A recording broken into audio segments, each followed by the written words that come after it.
पिछले लेक्चर में आपको मैंने कुछ बताया था, कुछ इंपॉर्टेंट एब्रीविएशन जो कि इमरजेंसी में काम देते हैं। इस बार कुछ और एब्रीविएशन मैं बता रहा हूँ जो कि आपको काम देंगे, जो डॉक्टर्स द्वारा लिखे जाते हैं कि कैसे मतलब सिंबल का क्या मतलब है ना। जैसे कि कोई डॉक्टर लिख देता है कि आईडी इंजेक्शन दिया जाए, तो आईडी इंजेक्शन का मतलब क्या होता है कि इंट्राडर्मल कैसे इंजेक्शन पड़ेगा, इंट्राडर्मल इंजेक्शन पड़ेगा। और इसका जो तरीका होता है 10 डिग्री टू 15 डिग्री पे होता है। कितना डिग्री होता है? 10 डिग्री टू 15 डिग्री पे होता है। क्लियर। उसके बाद आईयू की अगर बात किया जाए, आईयू का मतलब होता है इंट्रामस्कुलर। इसका जो इंजेक्शन होता है मस्कुलर में इंजेक्शन दिया जाता है। क्लियर। और इसका जो इंजेक्शन देने का एंगल होता है वो 90 डिग्री एंगल होता है ना, ताकि वो अच्छा से इंजेक्ट हो पाए। उसके बाद आईवी के बारे में हम बात करें तो आईवी के मतलब क्या होता है कि इंट्रावेनस यानी वेन में इंजेक्शन पड़ता है, और जिसका एंगल कितना होता है 25 डिग्री है ना। उसके बाद अगर हम एससी का बात करें तो सबक्यूनियस होता है। इसका मतलब होता है सबक्यूनियस, और इसका एंगल कितना होता है 45 डिग्री, यानी हम लोग 45 डिग्री पे अगर हम लोग इंजेक्शन देंगे तो परफेक्ट इंजेक्शन लगेगा। क्लियर। अगर हम लोग मतलब कोई जांच अगर कहीं डॉक्टर के पास हम जाते हैं तो बोलता है कि टीबी जांच करा करके ले आइए, क्या रिपोर्ट में आपका निकलता है। तो हम लोग को मालूम होना चाहिए कि टीबी का क्या मतलब होता है। क्लियर। तो टीबी का मतलब फुल फॉर्म क्या होता है, एब्रीविएशन क्या होता है, ट्यूबरकुलोसिस। अगर टीबी का जांच लिखा हुआ है तो मतलब कि कहने का यह है कि डॉक्टर हमसे ट्यूबरकुलोसिस का जांच मांग रहा है ना। उसके बाद एमसीजी का मतलब क्या होता है, माइक्रोग्राम। इसका एब्रीविएशन क्या होता है, माइक्रोग्राम। अगर एनएस के बारे में बात करें तो नॉर्मल सलाइन है। ये नॉर्मल सलाइन क्या है? ये नॉर्मल सलाइन वाटर है ना, जो कि हमारे बॉडी में जब पानी की कमी हो जाती है तो हम लोग नॉर्मल सलाइन चढ़ा करके हम लोग भर्ती करते हैं। कोई दिक्कत? अगर दिक्कत नहीं है तो हम लोग आगे बढ़ेंगे। क्लियर। उसके बाद हम लोग को ये सारा हम लोग मान चल गया। उसके बाद जब डोजेज फॉर्म के बारे में बात हम लोग करते हैं तो आप लोग देखे होंगे कि कोई दवा होगा, कोई मेडिसिन होगा तो उसका एक टाइमिंग लिखते हैं, डॉक्टर टाइमिंग लिखते हैं। जैसे कि पीसीएम लिख दिए या अदर कोई मेडिसिन लिख दिए, और लास्ट में फिर लिख दिए ओडी का मतलब क्या होता है, ओडी का मतलब वंस इन अ डे, मतलब कि दिन भर में आपको सिर्फ एक ही बार डॉज लेना है ना।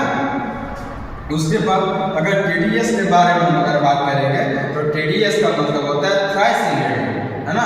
आपको दिन में 3 बार लेना है, उस मेडिसिन को कितना लेना है, दिन भर में 3 बार लेना है। उसके बाद आरटीआई के बारे में हम बात करते हैं ना।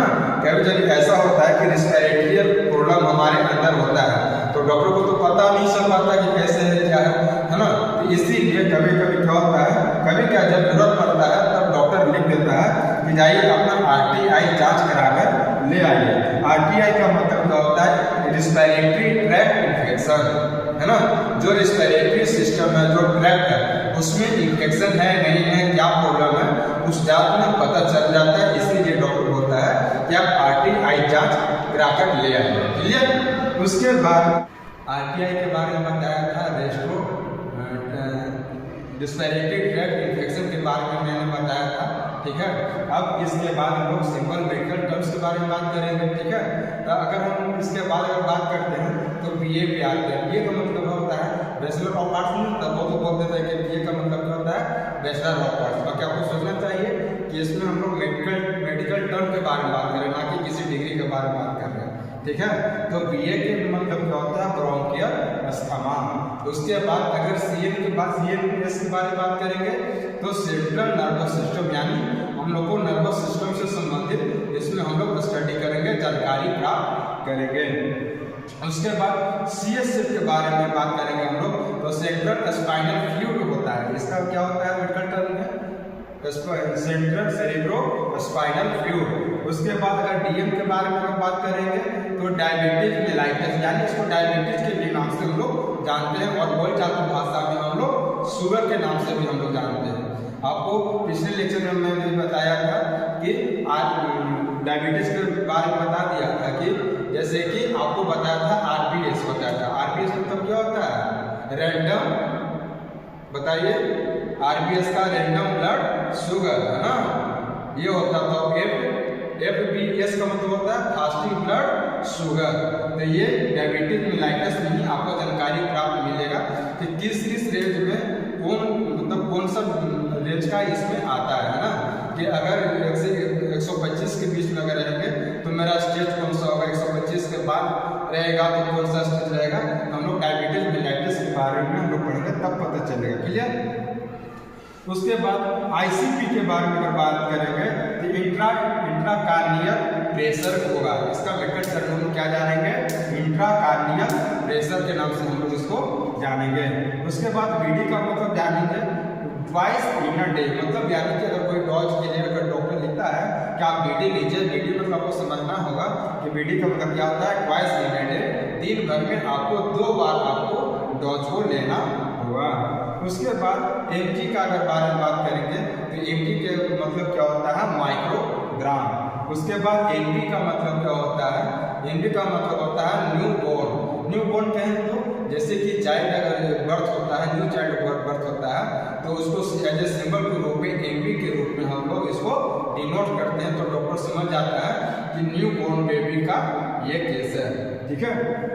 उसके बाद अगर PO के बारे में अगर हम बात करते हैं तो PO के मतलब क्या होता है, पर ऑरल, ठीक है। अगर उसके बाद SSIT के बारे में अगर हम बात करते हैं तो स्किन सॉफ्ट टिश्यू इन्फेक्शन के बारे में, यानी कहने का मतलब क्या है कि जो मेरा स्किन है ना, और स्किन के सॉफ्टनेस में, ठीक है, या टिश्यू में क्या इन्फेक्शन आता है, ये जांच कराने के बाद ही पता चलता है।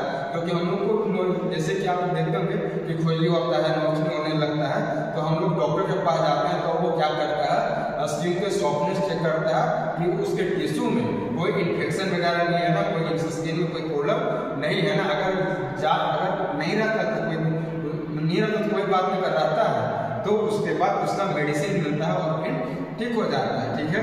अब आपसे एक आखिरी क्वेश्चन आपके लिए है कि RDA का मतलब क्या होता है, RDA का मेडिकल टर्म के रूप में हम क्या बोलते हैं, आप हमको इस वीडियो के कमेंट में आप हमें बताएं, ठीक है।